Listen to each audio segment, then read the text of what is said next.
যে ৰাষ্ট্ৰজুৰি পালন হোৱা অমৃত কলহ যাত্ৰাৰ ব্লক পৰ্যায়ত আজি আপোনালোকে এই অনুষ্ঠানটো সফলভাৱে ইয়াৰ সামৰণি ঘটাবলৈ সক্ষম হৈছে। যোৱা দিনকেইটাত গাঁৱে গাঁৱে আপোনালোকে অমৃত কলহ অভিযান কৰি মানুহৰ ঘৰে ঘৰে মাটি সংগ্ৰহ কৰিছিল, কলহত জমা কৰিছিল আৰু তাৰ পাছত পঞ্চায়তত আহি জমা কৰিছিল আৰু আজি পঞ্চায়তৰ পৰা আহি আপোনালোকে ব্লকত আহি এই অমৃত কলহ জমা দিছে। যি ব্লকৰ পৰা এই অমৃত কলহ আমি গুৱাহাটীলৈ লৈ যাম আৰু গুৱাহাটীৰ পৰা দিল্লীলৈ লৈ যাম। এই কাৰ্যসূচীত মই অংশগ্ৰহণ কৰিবলৈ পাই আনন্দিত। ইয়াৰ তাৎপৰ্য কবলৈ মোক কৈছে, মই সাধাৰণভাৱে আমি আপোনালোকক সকলোকে মই বুজিব বিচাৰিম। আমি সকলোৱে কাৰ্গিল যুদ্ধৰ কথা শুনিছিলো, শুনা নাই জানো? কাৰ্গিল যুদ্ধৰ কথা আমি সকলোৱে শুনিছো যে ভাৰত পাকিস্তানৰ তাত যুদ্ধ হৈছিল, কিন্তু আমাৰ মাজত আমি বহুতেই নাজানো যে সেই কাৰ্গিল যুদ্ধত ধেমাজিৰো সন্তানে আত্মবলিদান দিছিল, ধেমাজিৰো কোনোবা তাত শ্বহীদ হৈছিল। এই কথাটো আজি ধেমাজিবাসী হিচাপে আমি জনা নাছিল। ঠিক তেনেকে বিভিন্ন অঞ্চলত আমাৰ অঞ্চলৰে মানুহ যিসকলে সৈন্যবাহিনীত, কোনোবাই ছত্তীশগড়ত উগ্ৰপন্থীৰ বিৰুদ্ধে যুদ্ধত, কোনোবাই জম্মু কাশ্মীৰত উগ্ৰপন্থীৰ বিৰুদ্ধে সংগ্ৰামত, কোনোবাই কাৰ্গিল যুদ্ধত তেওঁলোকে প্ৰাণ বলিদান দিছে। তো যিসকল যুৱকে, যিসকল লোকে সৈন্য বাহিনীৰ সেনাই প্ৰাণ বলিদান দিছে, তেওঁলোকৰ প্ৰাণ বলিদানৰ ভিত্তিত তাৰ বাবেহে আজি আমি এখন ঐক্যবদ্ধ ভাৰতবাসী হিচাপে, গৰ্বিত ভাৰতীয় হিচাপে আমি জীয়াই আছো।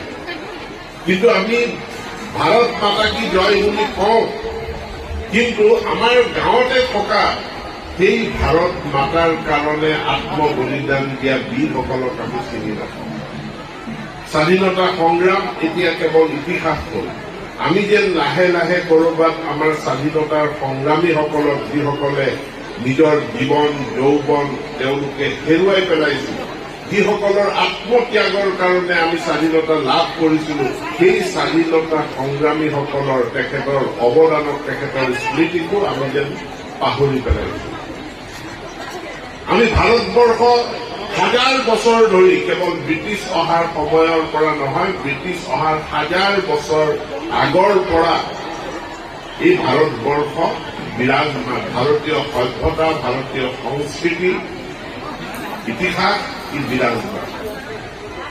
শ্ৰীমন্ত শংকৰদেৱে যেতিয়া তীৰ্থ ভ্ৰমণ কৰিছিল, তীৰ্থ ভ্ৰমণ কৰি আহি তেতিয়াও তেখেতে ভাৰতবৰ্ষৰ কথাই কৈ থৈ গৈছে।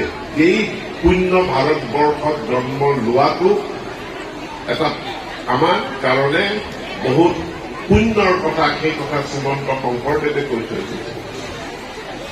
সেই ভাৰতবৰ্ষখন গঢ় দিওঁতা, সেই ভাৰতবৰ্ষৰ কাৰণে আত্মবলিদান দিয়া শ্বহীদসকলক আমি কৰবাত স্মৰণ কৰাত আমাৰ ত্ৰুটি হৈছিল, আমি পাহৰি গৈছিল। আজি সেই ভাৰতবৰ্ষত কেতিয়াবা জাতিৰ নামত, কেতিয়াবা ভাষাৰ নামত, কেতিয়াবা ধৰ্মৰ নামত ভাৰতবৰ্ষক বিভাজিত কৰাৰ ষড়যন্ত্ৰ হয়, খণ্ডিত কৰাৰ ষড়যন্ত্ৰ হয়।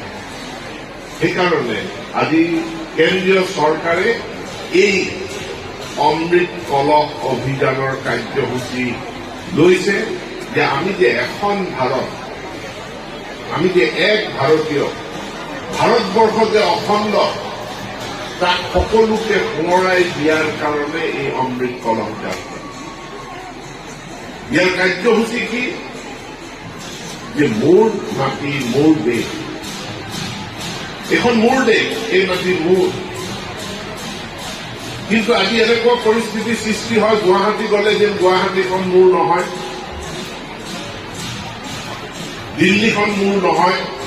দিল্লী ভাৰতবৰ্ষৰ ৰাজধানী, প্ৰতিজন ভাৰতীয়ৰ ৰাজধানী। সেইকাৰণে দিল্লীত যিটো পথৰ নাম আগতে ৰাজপথ আছিল, সেই ৰাজপথৰ নামকৰণ কৰা হল কৰ্তব্য পথ, আৰু তাৰ কাষত এখন সুদৃশ্য সুবিশাল অমৃত উদ্যান প্ৰতিষ্ঠা কৰাৰ পৰিকল্পনা চৰকাৰে কৰিছে, আৰু কৈছে এই অমৃত উদ্যানখন দিল্লীৰ নহয়,